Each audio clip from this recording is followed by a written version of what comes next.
We've been tracking what happened to some of the money they received, including political donations. Here's Lou Raguse.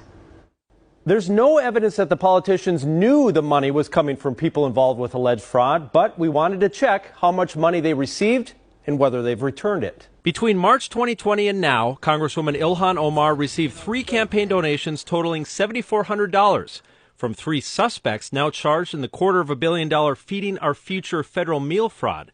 Most of the money came from owners of Safari Restaurant. Omar's campaign says she has donated all that money to food charities. Omar's not the only Minnesota politician to receive donations from the defendants. State Senator Omar Fateh returned 10 contributions after last winter's FBI raids. State Senator John Hoffman just returned $3,000 in contributions from Mikfira Hussein and her associates.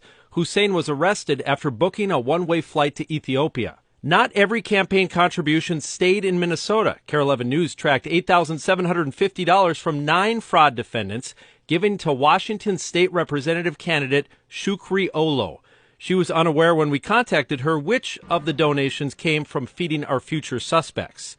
And the donations didn't completely stop after the FBI investigation was made public in January.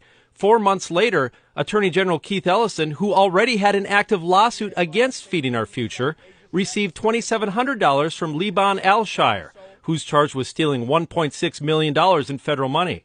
Ellison's campaign announced they refunded the donation in full. There also were a couple